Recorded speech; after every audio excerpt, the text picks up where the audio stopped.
Good morning बच्चों। कक्षा 12 के सभी छात्र छात्राएं ध्यान दें। मैं आपकी विषय अध्यापिका श्रीमती मंजू गुप्ता आपको आपकी हिंदी पुस्तक के गद्य खंड का पहला पाठ राष्ट्र का स्वरूप पढ़ा रही थी।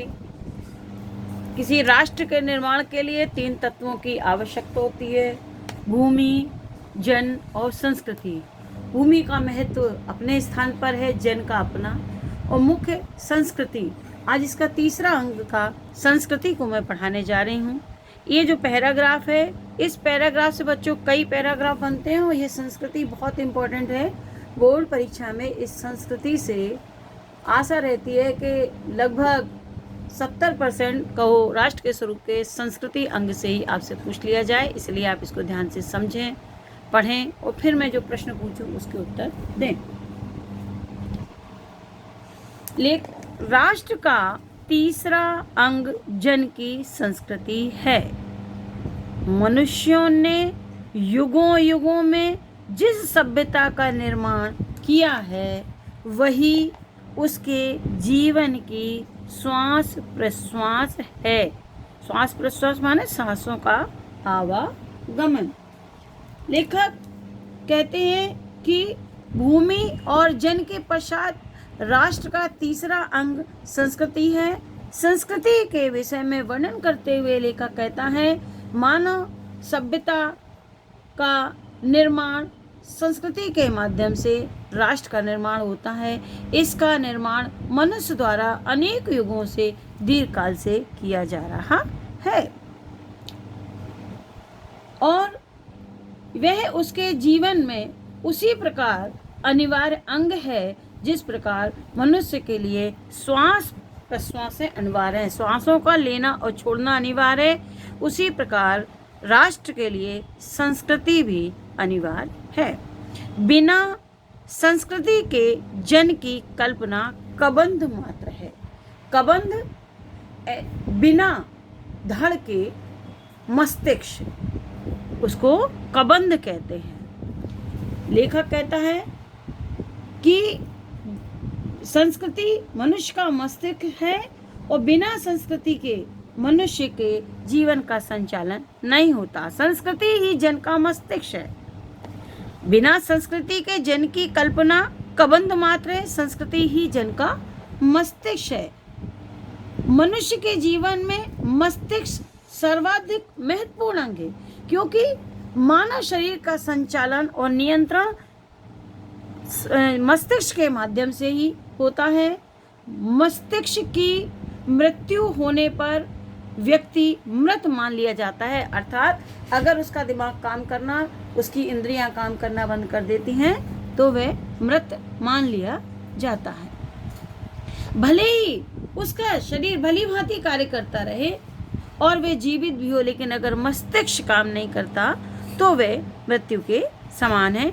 इसी प्रकार इसीलिए लेखक ने संस्कृति को जन का मस्तिष्क कहा है। संस्कृति के विकास और अभ्युदय के द्वारा ही राष्ट्र की वृद्धि संभव है। राष्ट्र के समग्र रूप में भूमि और जन के साथ साथ जन की संस्कृति का महत्वपूर्ण स्थान है। लेखक कहता है कि संस्कृति के विकास और उसके अभ्युदय के द्वारा ही राष्ट्र की वृद्धि होती है और राष्ट्र के समग्र रूप में भूमि और जन के साथ साथ संस्कृति का भी महत्वपूर्ण स्थान है, क्योंकि किसी राष्ट्र की पहचान उसकी संस्कृति होती है। यदि भूमि और जन अपनी संस्कृति से विरत कर दिए जाएं, विरत माने अलग, तो राष्ट्र का लोप समझना चाहिए। यदि भूमि और जन को अगर उसकी संस्कृति उसकी पहचान से अलग कर दिया जाए तो उसकी कोई भी पहचान नहीं होती है।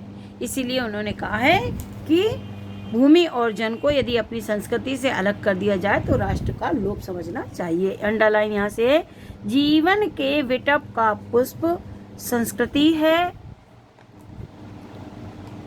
संस्कृति के सौंदर्य और सौरभ में ही राष्ट्रीय जन के जीवन का सौंदर्य और यश अंतर्निहित है। ज्ञान और कर्म दोनों के पारस्परिक प्रकाश की संज्ञा संस्कृति है।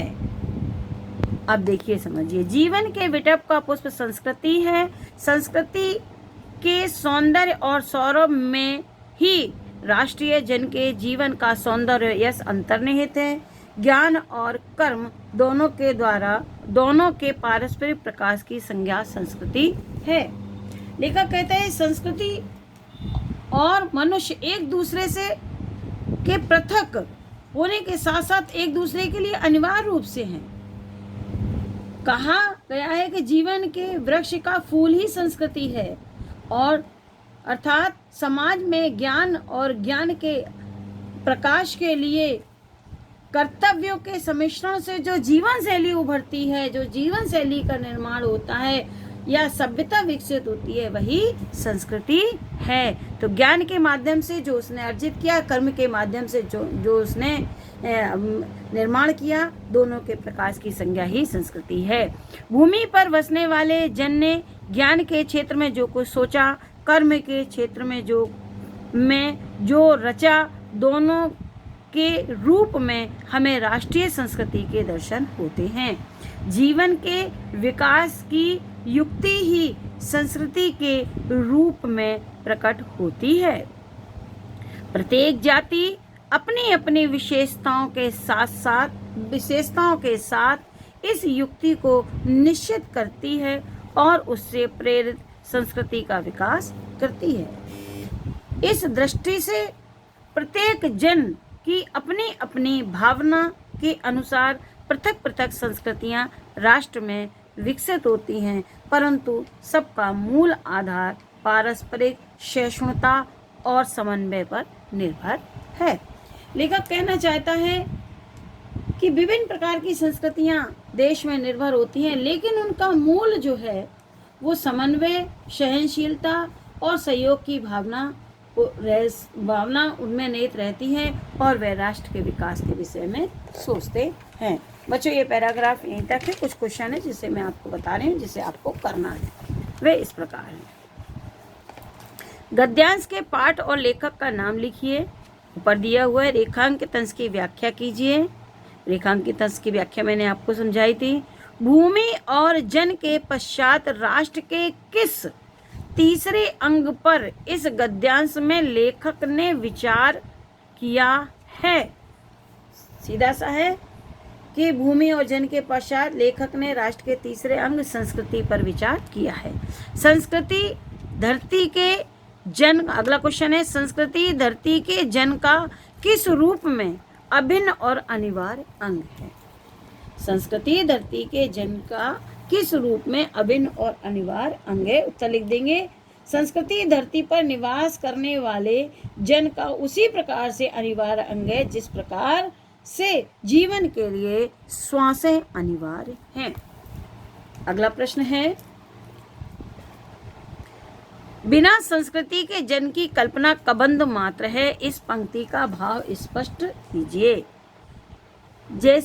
जिस प्रकार से बिना धड़ के, बिना मस्तिष्क के